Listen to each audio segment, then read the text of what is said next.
questions, or if you have insights you'd like to add. Some of you may know more about this play than I do. Maybe you've taught it before. Or if you have disagreements, that's fine too. Yeah, this can be a discussion. There are lots of directions you can go with this material. All right. So let's take a look first at Shakespeare's sources for the play. He did not generally write his own plots off the top of his head. I think the only play, you correct me if I'm wrong on this, Kate, I think the only play that has a plot original to him is Midsummer Night's Dream. Yeah, that's correct. Yeah, so everything else he wrote, he gathered from things that he read, often adapting it for his own purposes. But Macbeth is a real figure from Scottish history who overcame his cousin King Duncan I in battle with the help of Banquo, apparently. And he went on to reign over the kingdom of Alba from 1040 to 1057. In 1046, Siward, the Earl of Northumbria, attempted to oust Macbeth and place Duncan's son Malcolm Canmore on the Scottish throne. And this first try was unsuccessful, but Malcolm did eventually defeat Macbeth in battle in 1057 with the help of the English. Shakespeare found the story in Holinshed's Chronicles of England, Ireland, and Scotland. Clearly he's adapted it for the purposes of this play, but the elements he drew from real history. The murder of Duncan, as it falls out in Macbeth, is based on another story from Holinshed's Chronicles. An old king named Duff is murdered by a man named Donald, who was egged on to the deed by his wife. Those were some of his sources. In writing this play, though, he was drawing not only on names and stories from the history of the British Isles, he was also influenced by and reflecting on contemporary issues in England at his time. There was a lot going on. Most of you probably know something about what life was like in England at the time of the Protestant Reformation, but there was plenty of conflict for him to engage with in his art. So, just a few things to note here. Elizabeth I dies in 1603, and she's succeeded by James VI of Scotland. He was the son of Mary, Queen of Scots. He became James I of England and was the first king to hold a double title over both kingdoms. Shortly after his accession to the throne, Shakespeare's acting troupe, they were called the Lord Chamberlain's Men, were raised to the honor of being the King's Men. The kings and queens did come to see these plays that were performed. I'll come back to that idea. The play appears to have been written about 1606. It's the last of Shakespeare's 4 great tragedies. And commentators are divided on whether this play was intended to flatter the king or to caution him. It certainly deals with many issues that were important to James. It highlights his descent from Banquo, actually, who is portrayed in the play as a great and noble man. It talks about the assassination of kings. This was something that James was kind of obsessed with. Both of his parents had been killed. And he was reportedly haunted by plots against his own life, real and rumored. It talks about witchcraft and the influence of external evil on the individual and society, which is something that James was very concerned about. Anxiety over witches and witchcraft was something that was absolutely exploding in Europe at this time in the wake of the Reformation. It was a big topic of discussion. So it's no accident that it comes up here. The nature of authority and the respect due to it is a big theme in the play as well. James was a fierce proponent of something called the divine right of kings. Anyone heard of that? Yeah, okay, so it's this idea that kings, as God's representatives of authority in the secular realm, are owed an unwavering obedience regardless of whether they're good men or bad men. So that was James's opinion on that. And then there's the issue of equivocation, which is the art of withholding complete information from an interrogator without lying outright. So using slippery words in a slippery way to mislead people. This was another big discussion at the time. highlighted in the public eye by the gunpowder plot. Maybe some of you have heard of that. So Catholics in England were being persecuted at this time, and James made this promise to them that he was going to lift the penalties against them. He didn't follow through on this, and there was a group of men who made plans to blow him and Parliament up. They were caught, and in the process of the investigation, a man named Father Henry Garnet was arrested. He was the Jesuit priest in charge of the Catholic Jesuit mission in England at the time, and he pleaded innocent to involvement in the plot, but he was executed regardless because the investigators placed a lot of weight on this book that he had written called A Treatise of Equivocation, which actually provided people guidance on how to mislead investigators without lying under oath. So this is a really big topic at the time. I don't want to go down that tangent today, but this is a topic that comes up repeatedly in the play. The word equivocation is used several times, and words get used in a very slippery way throughout. So that's something to pay attention to. So these are all topics that James was keenly aware of and interested in, but Shakespeare may not have intended the play simply to show support for him and his policies. One point on which he may have challenged the king through this play is the idea that even unjust and wicked kings need to be obeyed, right? This divine right of kings. Shakespeare seems to have instead what the Shakespeare scholar Joseph Pearce calls a subsidiarist view of monarchy, one that recognizes that even the king is subject to moral order and ultimately to God. And this is the view that says, so famously, like Thomas More, the king's good servant, but God's first. Okay, so we see a sharp contrast in the play between the authority of men like Duncan, Malcolm, and King Edward of England, he doesn't appear on stage, but he's referenced towards the end of the play, with the authority of Macbeth. The former submit themselves to working within a moral framework. They submit themselves to God's law, and Macbeth, on the other hand, is attempting to seize control of everything and everyone around him and is usurping the place of God instead.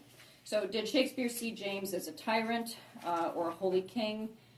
It's not necessarily clear, but it's quite possible that that he may have thought him a tyrant. One piece of evidence here was this thing called the Gowrie conspiracy. James had visited the Earl of Gowrie and his brother. This was shortly before he became King of England. James accused them of trying to murder him while he was at their house, and the Earl and his brother were both knifed to death by his men. The official story told that the Earl had a bag of magical charms on him when he died, and he was accused of practicing sorcery against the king. Popular opinion, even at the time, questioned this narrative, though. It was kind of suspicious. Pearce points out 2 powerful nobles whom the king distrusted and to whom he was 80,000 pounds in debt had been killed, conveniently removing both the nobles and the debt in one murderous stroke. The king then seized their estate. So, looks a little fishy, but regardless of what actually happened historically, this conspiracy is clearly reflected in the play's themes of power grasping and distrust and the need to murder in order to maintain control of power. So maybe this was a play that was meant to catch the conscience of the king. We don't really know. Censorship was alive and well in England at the time, both under Elizabeth and under James. Shakespeare had contemporaries whose plays were banned because they were dealing too directly with the monarch, with the government, and in a critical way. So if he wanted to give the king pause here, he had to do it in a very subtle way. But the fact that he couldn't engage directly with the religious and political tensions of his time is perhaps one of the reasons that his plays ended up being so timeless. Nobody remembers the political plays of his contemporaries unless they're, getting a PhD in early modern English literature. But Shakespeare, we still have, and everybody still reads him, and many people still love him. Not everybody, but many people. So these are just a few points regarding the play's background and context that I'd like you to keep in mind as we go through it. But before we turn to the play itself, I do want to talk a little bit about tragedy and how it differs from comedy, especially since this is the first time that we have attempted a tragedy. Every good story has a central conflict or problem that needs to be resolved. And in comedy, that conflict is social. It has to do with the tension between the needs and desires of individual people and the need for order and stability in society as a whole. This is seen maybe most readily in the drama of finding a spouse, which is an issue that involves both the individual and the community, right? Both have a vested interest in it. The individual seeks personal happiness and fulfillment. The community seeks to safeguard its vitality and continuity. And the frequent conflicts that arise in pursuit of this are the bread and butter of comedy. These stories end with the assurance that it's possible to satisfy both. You know, if you think back to the plays that we've performed over the past few years, I'm sure you can recognize this pattern. A tragedy, on the other hand, is focused not on the immediate problems of the here and now, but it broadens its gaze, focusing instead on weightier metaphysical questions which provide the foundations for its central conflict. Where comedy tends to be secular in its scope, so dealing with the issues of the world right here, right now, comedy, or tragedy rather, is spiritual and deals with issues of, on a cosmic level of faith and doubt and trust and betrayal and ambition. Questions like, does life really have any meaning at all? Why are we here? These are the focus of tragedy. And its resolution is what Aristotle termed catharsis, which is a purging of emotional tension through the direct, intense experience of pity and fear, leaving the viewer purified, clear-eyed, and restored, albeit often exhausted. So in his lectures on Macbeth, Dr. David Allen White points out that tragedy, historically speaking, is comparatively rare.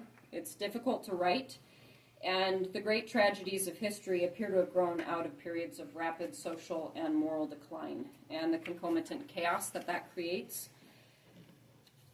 Social turmoil on a grand scale is fertile ground for great art. So the height of Greek tragedy occurred shortly before the fall of Athens. Dostoevsky and Tolstoy wrote their great tragic novels as they saw Russia sinking into atheistic materialism and communism. And Shakespearean tragedies find their roots in the shattering of a coherent and social political structure founded on faith and trust in God's providence, and the rise of a new social order focused on the powers and rights of man. So it's, I think, difficult to convey the depth of the turmoil of the time that Shakespeare lived in. None of us have lived through persecution. We're not in fear for our lives. But you can imagine that living in a time like this is going to affect an artist deeply, and that he's going to be reflecting on those issues in his work. Shakespeare was surely voicing his own thoughts in the lines that close King Lear. The weight of this sad time we must obey. Speak what we feel, not what we ought to say. The oldest have borne much. We that are young shall never see so much, nor live so long. So the weight of that sad time that he lived in runs through all his tragedies, but there's some differences that are worth noting. In Hamlet, Othello, and King Lear, Shakespeare places the locus of evil in particular characters. So if you're familiar with any of those plays, people like Claudius, Iago, Edmund, or Goneril and Regan, as he wrestles with the doubts and insecurities and weaknesses that plague the title characters. In Macbeth, though, he takes a new approach. Our title character here does, like the others, struggle with his own problems, but evil is no longer something present just in the hearts and minds of individual people. It's an entity that exists outside of man. independent of him, but acting on him, manipulating man's weaknesses from without, attempting to pervert his will, which is ordered to the good, right, but can be manipulated to choose evil instead, mocking and in the end destroying him. So it's almost as if Shakespeare, in this last of his great tragedies, after exploring all these permutations of evil within the heart of man, finds it necessary to face evil with a capital E, external. And we see this in Macbeth embodied or represented by the Weird Sisters. He's looking at this head on in an attempt to plumb its depths, I think to name it, to define it, so that he can exorcise it, right? If you're going to exorcise a demon, you need to be able to name it. And he's looking for a more complete catharsis, a lasting purging of it. Macbeth is the drama of the destruction of a human soul. And the horror of it comes in part from the great mystery of why Macbeth chooses to walk this path to ruin. There's certainly his own ambition, right? And the external forces of his wife and the Weird Sisters acting on him. But in the end, he makes his own choices. And the influence of these external pressures, I don't think, is really enough to explain why he chooses the path to darkness. There's a mystery here. And it's one that's really plagued us since the fall of man. Aristotle was puzzled by this. Why is it that if a man's will is made to choose the good, that he so frequently veers from it and chooses evil instead? Why do we do this? And this mystery lies at the heart of this play. Can I jump in here? Yeah. Yeah, I was just going to say, too, the other thing about Macbeth is that part of the tragedy is that he's full of potential. Yes. Like, he is or could be a great man. He's full of... He's smart, he's talented, he's imaginative, he's all these things. Mm-hmm. But it's tragic because he chooses to take all those talents and use them in service of something dark. Right. Yeah. And in the process loses them, honestly. Yeah, he does. And I mean, both of those are points that we're going to look at as we turn to the play, which I'd like to do now. I hope all of you have a copy with you that you can annotate and follow along with. And if you've read the play already, good for you.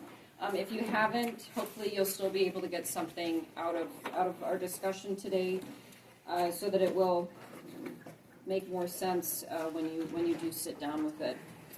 And I want to just start with the opening lines here, Act 1, Scene 1. Like any well-written work, Shakespeare is presenting us with his themes right from the get-go. Right out of the gate. And it's easy to miss these because this act is so short, and yet there's a lot going on here. What do we want to know when we start a story? We want to know who the story is about, right? And we want to know where we are, and we want to know when we are. And all of three of these things are addressed in this opening scene, but not necessarily in a very satisfactory or enlightening way. So let's take a look at this. We have the three witches. When shall we three meet again? In thunder, lightning, or in rain? We're addressing the issue of time here right out of the gate, but when are we? Do we feel enlightened about this? Do we feel like we know exactly when this is taking place? I mean, I don't know about you, but I don't, right? We're starting right in the middle of the action here. What time is it? We don't know. Yeah. Anything odd about that first line? Yeah. Well, that's my next question here. Yeah. It's what is odd, particularly about the second line here. When shall we three meet again? In thunder, lightning, or in rain? This is subtle, but this is really, really important. Yes. Thunder, lightning, rain, all at the same time? Yeah. Why do we have the conjunction or here? Yeah. It should be and. In thunder, lightning, and in rain. Okay? That would be what we expect, but that's not what we get here. So we're in this moment that we can't identify and already feeling maybe a little bit disoriented. And then we get this conjunction. And I think what we're getting here is the introduction of the first theme. These three things, right, in the natural world go together. They make up elements of one and the same storm. What's the theme? Disjunction of things that should be unified and kept together. They're being presented separately. And we have evil dismantling the proper order of things. Okay. All right, second witch. When the hurly-burly's done, when the battle's lost and won.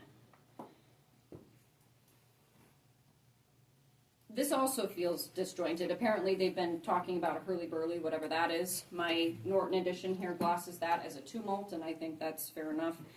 But what tumult? Again, we're unsettled, but not really feeling informed here. And then we get this line, when the battle's lost and won. Again, anything strike you as odd about that line? It's exactly what time. Yeah. Okay, we have an inherent contradiction here. In what? What word presents us? Hand up over here. Oh, hand, yes. It says when the battle's lost and won.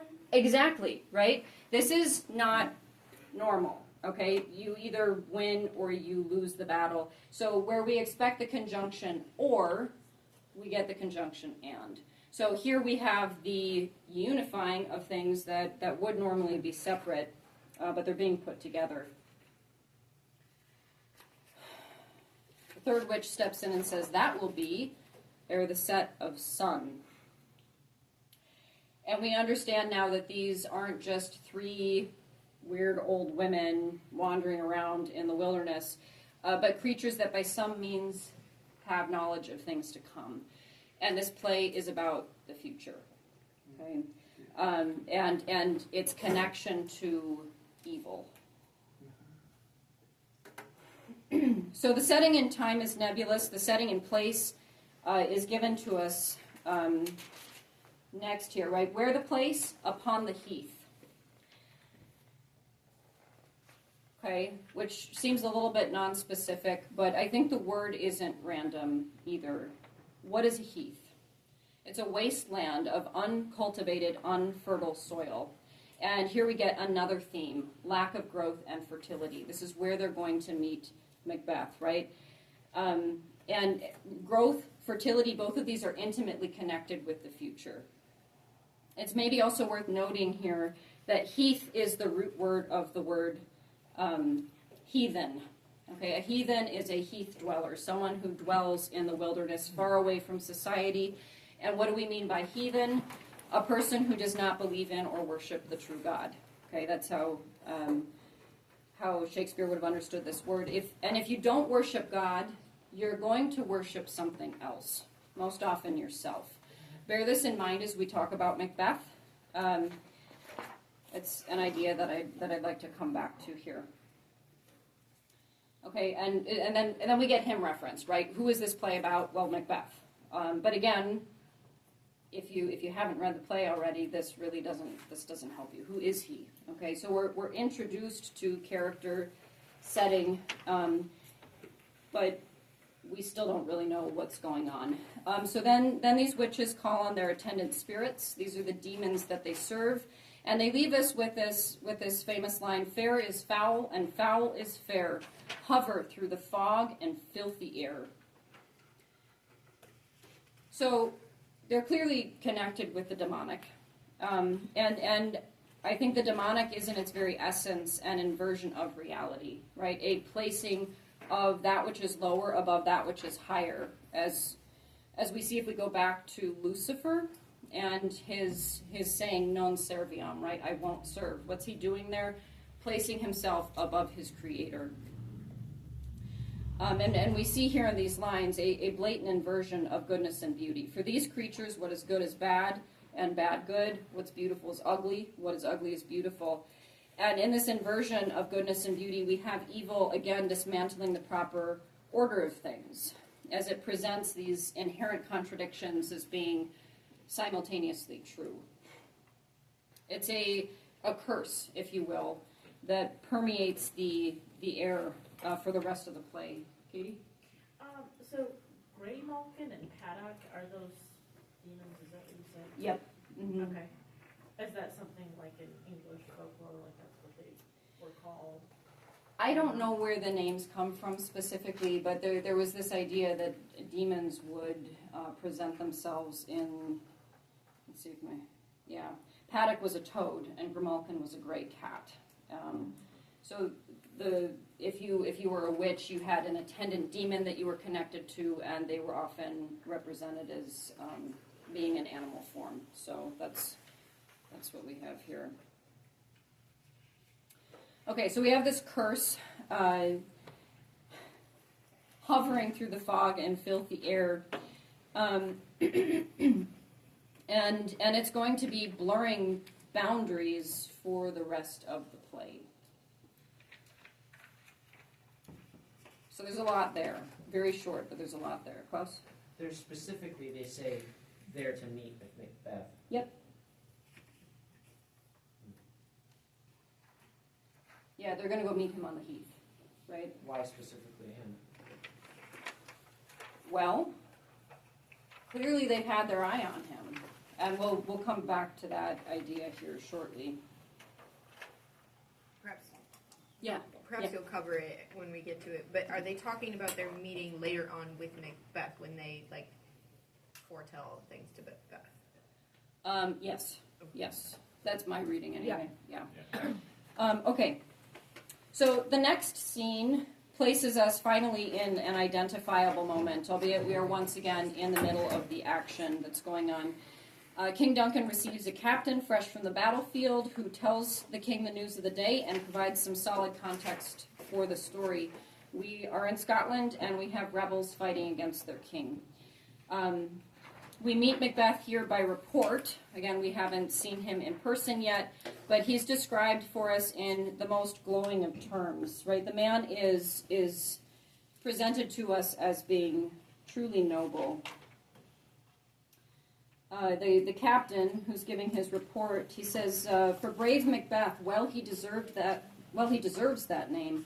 Disdaining fortune, with his brandished steel, which smoked with bloody execution like valor's minion, carved out his passage till he faced the slave, which ne'er shook hands nor bade farewell to him till he unseamed him from the nave to the chops and fixed his head upon our battlements.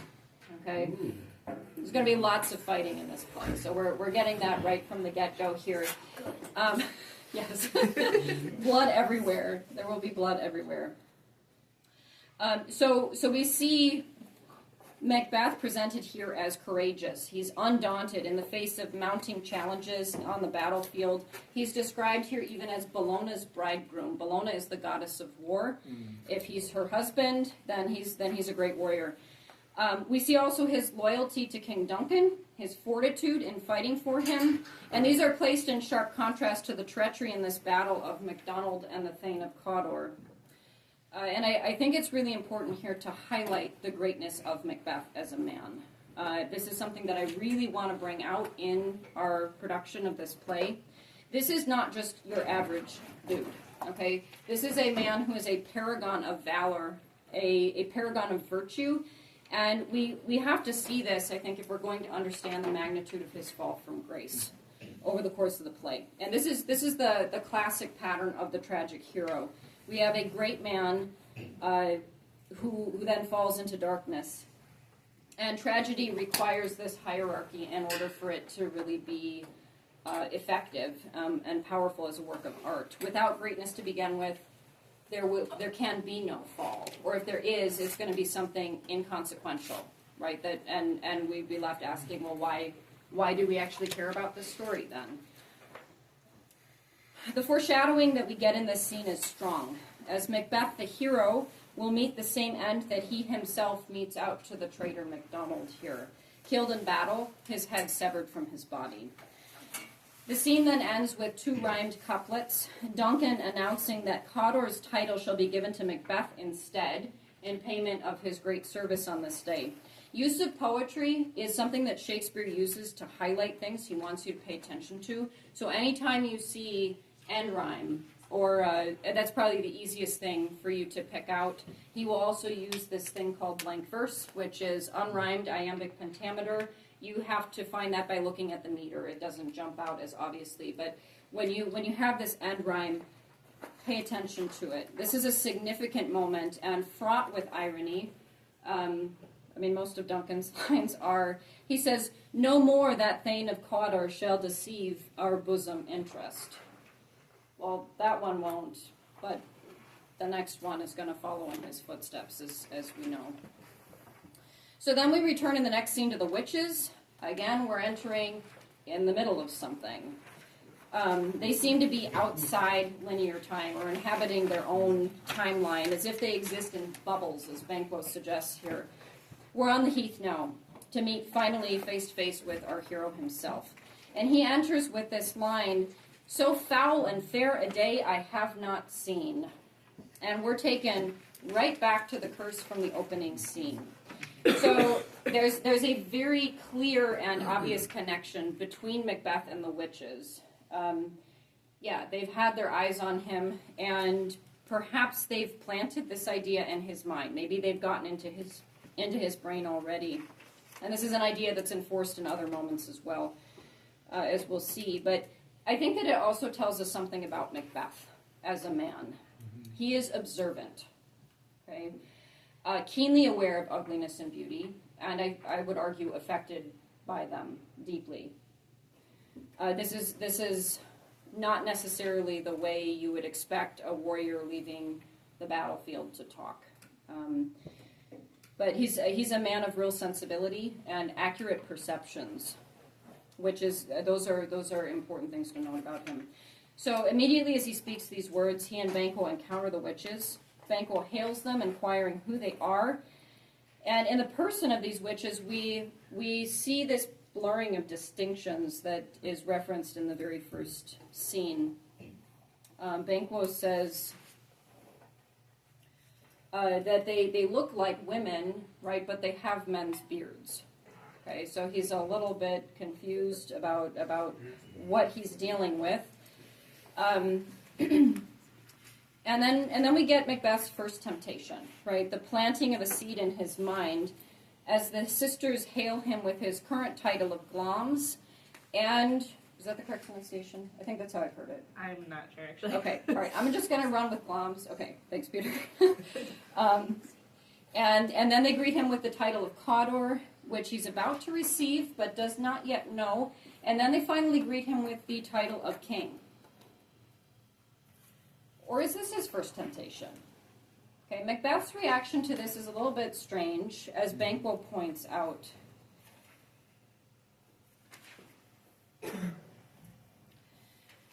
Okay, so let me just find my spot here. Banquo says, "Good sir, why do you start and seem to fear things that do sound so fair?" And the implication here is that maybe this is not the first time that he's thought of kingship. Okay, he's maybe been tempted by ambition before. And I think the implication is that these sisters have gotten into his head already. Okay, there's been a planting of an idea in him, and he's startled, yeah. Either that or they're only preying on him because they're aware that he independently has already had this idea. Right. Whether they influence him to think that or not. Right. And in a way it doesn't matter. Yeah. They're preying on his pre-existing weakness. Right. Yeah. They're aware of it at any event.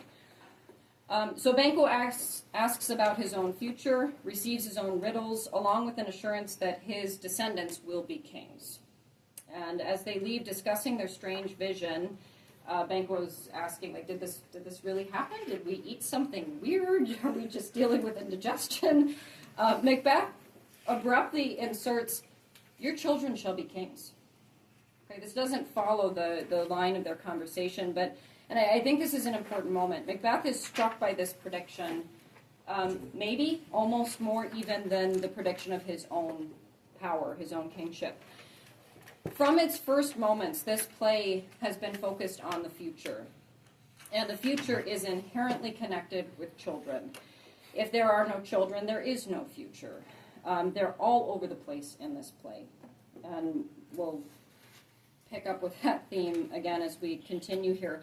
So then Ross and Angus arrive. They greet Macbeth with the title predicted, Thane of Cawdor, which at first he balks at. They explain, and this seed planted by the sisters begins to take root.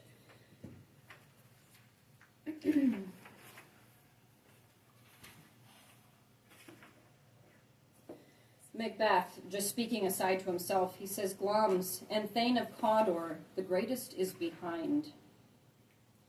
And again, a few moments later, two truths are told as happy prologues to the swelling act of the imperial theme. Okay, this is. I mean, the idea is growing on him, and he pays no attention here to the warning that his friend inserts here. So Banquo says, "'Tis strange."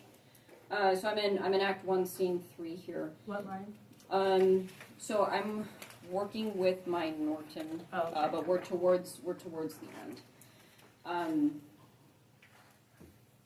He says, "'Tis strange, and oftentimes to win us to our harm, the instruments of darkness tell us truths, win us with honest trifles, to betray us in deepest consequence." It's 235 if anyone's looking. Okay, thank you. So this is wise advice that Macbeth should be paying attention to, but instead he's distracted at the moment with this prediction of his power.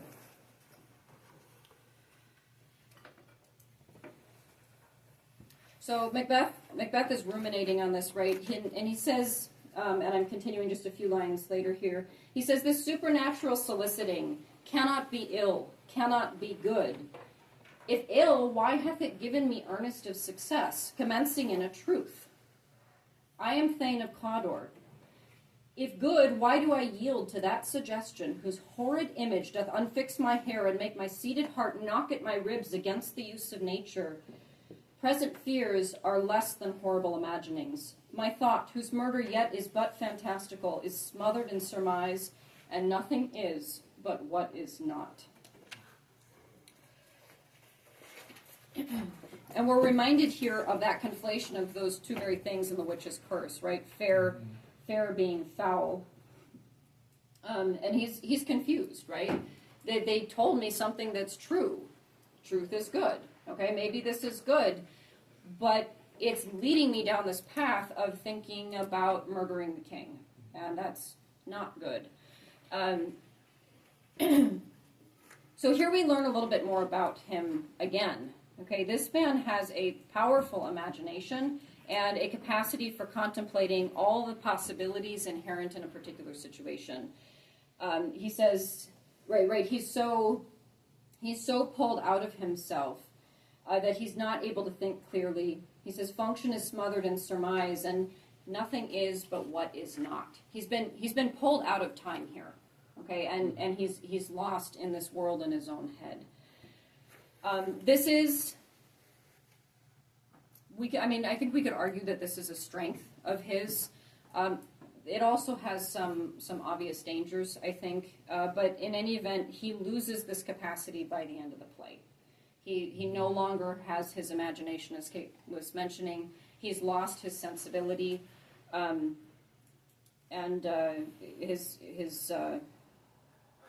he loses his personality, really, is what happens over the course of this play. So, but what's happening here is his mind has jumped rapidly from the image to a temptation, and he's going to jump from that to action, although in this moment, that final leap is so frightening to him that he feels like he's falling apart under the pressure of this temptation. He can't act. He's just transfixed by this vivid image that brings him horror. Yeah. I'd also like to say, I feel like that he also recognizes some supernatural reality to what they're saying. So as the way they go, just like disappear, he notices that, oh, wait a second, this like completely supernatural other person, it's like he's battling with what if they are actually in control, or they're like the king, so to say, and they have the power to bestow upon me like the future. If they can predict the future, which they did, are they that supernatural power, that kind of God? Are they the God? So I think I think that finally makes him like snap and then say, okay, then I go on to supernatural because it's been leading me, so I go down that road. Right, and I think Yeah. that is a very key thing to bring out here, and it kind of highlights this this question of fate versus free will. Yeah. And I think my argument today is going to be that this is nothing that happens. Macbeth chooses his own fate, Mhm. right? Ultimately, this is his choice. It's not just something that happens to him. That's the trick. But I think, Yeah, exactly. It's a yeah, trick. Yeah. yes, it's a trick. Yeah. It's a trick, right? And it's very intentional on their Mhm. part.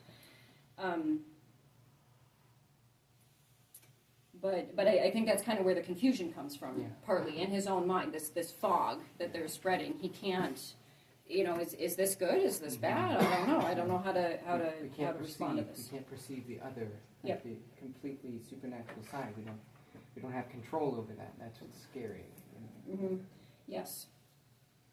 Yeah. So he is scared, right? He's horrified, but he's also fascinated, right? And he can't let go of this idea. His response, though, and as we go through this, I want you to take note to how he reacts to different temptations in the play. It's different every time, and there's a progression to it. Here we have the reaction of a sane man with a conscience. In line, let's see, where am I? Just right below this. He says, "Well, if chance will have me king, why chance may crown me without my stir." Okay, if this is fated to be, it's just going to happen. I don't need to do anything about it. And this is a healthy reaction. Here again, we have another piece of his greatness. He has a strong conscience, and he listens to it. His companions call him back then to the present moment. He's been momentarily taken out of time, in a sense, by the witch's prophecy. And now he's trying to come back to the here and now, and we see his courtesy towards his companions. I'm not going to read these lines, but again, a mark of his greatness, right? He knows how to interact well with other people. We also see here his great friendship with Banquo, and this is something that I really want to highlight in the play as well. There are just a few moments in which to do that, honestly, but I think that's something that we should play up. So bear that in mind, I guess, as we work on developing our characters here. Because it's another mark of his greatness, right? He's able to form and maintain relationships, deep relationships with other people. I mean, clearly he has one with his wife. We'll come to that in a few acts here, but or scenes. But I think Banquo is meant to be understood as a very close friend. So yeah, right, like yeah, ouch. Yeah. This is really dark. Okay, so scene 4 brings us back then to Duncan, who once again gives us this ironic foreshadowing of what's to come. I'm just about 10 lines into this scene. He says, "There's no art to find the mind's construction in the face. He was a gentleman on whom I built an absolute trust." Right? He's talking about the Thane of Cawdor, who's going to be the treacherous man who's going to be executed for his treason. That's 290-ish if you're looking for it. Thank you. Thank you. So he's foreshadowing what's to come, and what happens immediately after that. Enter Macbeth. Okay, Duncan praises him. Macbeth responds, again with great courtesy and nobility, saying that virtue is its own reward. Peter? Oh, I'm sorry, Johanna. I don't Yeah. know if you'll do this later. In that speech right before, Okay. he foreshadows Macbeth when Malcolm's describing the death of the Thane of Cawdor. Mm-hmm. I thought that was really important because Okay. it's a description of a good end at the very end. Yes, I like so that. it sets up this parallel to Macbeth Yes. and what he's going to go through in the way that he's being set up as a parallel to the Thane of Cawdor. Yeah. And the first Thane of Cawdor lived a bad life that had a good end. And Yes. so that sets up this idea that even to the last moment, there's a possibility to end well. Yeah, to So I make a think that's different really choice. Key little, it's a little speech, but I think it's really important Right. to set things up. So sorry to interrupt. No, thank you. This is exactly what I want. This is great. Let me just read that. So Malcolm is telling his father about Cawdor's end here. He says, "My liege, they are not yet come back, but I have spoke with one that saw him die, who did report that very frankly he confessed his treasons, implored your highness's pardon, and set forth a deep repentance. Nothing in his life became him like the leaving of it. He died as one that had been studied in his death to throw away the dearest thing he owed as to a careless trifle. Wow. Yeah, so this is what Macbeth could be. This is what Macbeth could be, even after all of his mistakes over the course of this play. Yeah, so thank you for pointing that out. Okay. So after talking to him, moving a few lines ahead through the scene, Duncan thanks Banquo, and once again here we get references to fertility, to growth, to the future. Duncan says, "I've begun to plant thee, and will labor to make thee full of growing." And there's this idea here of the possibility of goodness unfolding through time, which Macbeth is going to decide not to trust in or to wait for. And this is a possibility that we see in the beginning of the play, I think primarily in Duncan's lines, references to a good future.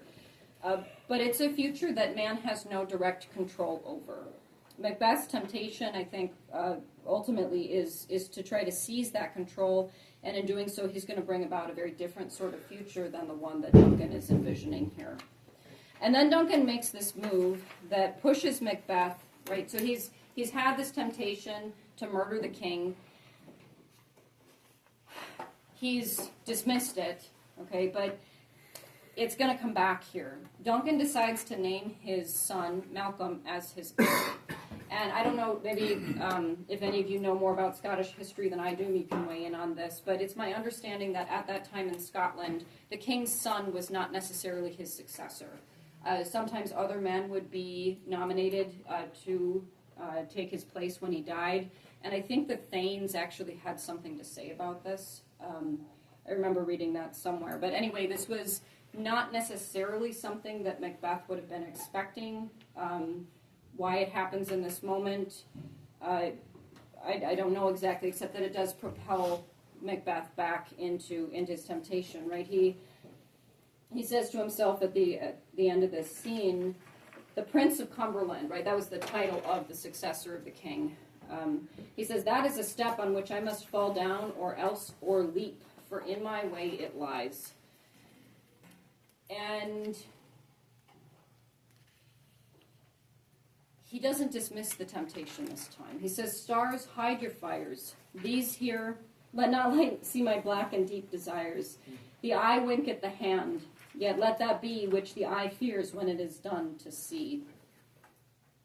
So at this moment, Macbeth's greatness is beginning to be displaced by his desires which his wife, in this very next scene, resolves to fuel.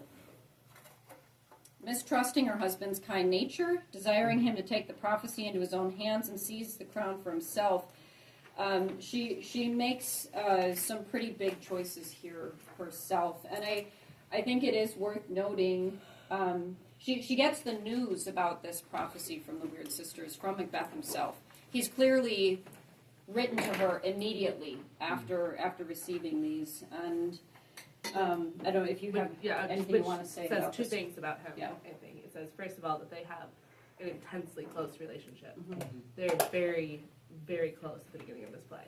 And then secondly, that he's already thinking about this stuff to the point where he's willing to actually put it down on paper. Yep. So those are two things to note about the fact that she gets the information from him Yeah. in a letter. Yeah. Yes. Until Malcolm is named as the successor to Duncan, would there have been a chance that Macbeth would have been named his successor?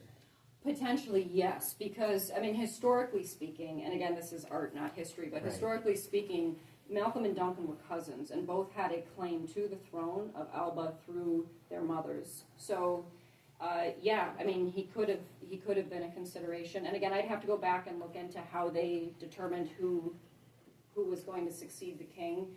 But yeah, it was a real possibility. So I just asked that because he's already thinking about murder. Yeah.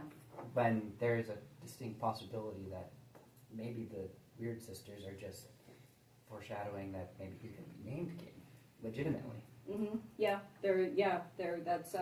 That's a potential reading of it too. Yeah. Yeah.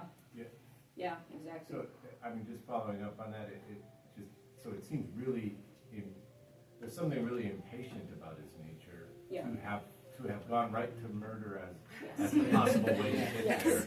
Instead of just, well, let's see how this plays out, you know, I might be named king. Right. But no, what about murder? Right, yeah. Yeah. Well, I mean, it was a violent age, and this did happen quite a bit, but I think he's got kind of an obsessive personality, and I think that's part of what I think is one of his weaknesses. But yeah, he can't let go of this idea. He doesn't want to let time unfold and just see where things go. He wants to seize control of that future. It's kind of like a weakness is greatness, right? Yeah. He can reflect on himself, then kind of fall into a narcissism because he knows he's great, because he is a great guy. Yeah. So that can kind of, think, oh, well, if I'm this great, then I should be able to do the murder, and it's okay because it's me. Or possibly, I would make a better king than Duncan. Well, Yeah. Which is, it's very possible he's been watching Duncan maybe not be a great king for years. I mean, clearly Duncan, we don't really get to see that much about him. He's clearly kind of naive and trusting, which is a beautiful quality in a way, but maybe not one that you want in your king. You need to be able to read people if you're going to lead well. So that's an interesting thought. See, we're about at the hour mark. Do Okay. you want to take a little break? We sure can. Do we want to take a 5-minute break here? Why don't we do that? Okay. We'll come back in a few Help minutes yourself to beverages if you want to grab something.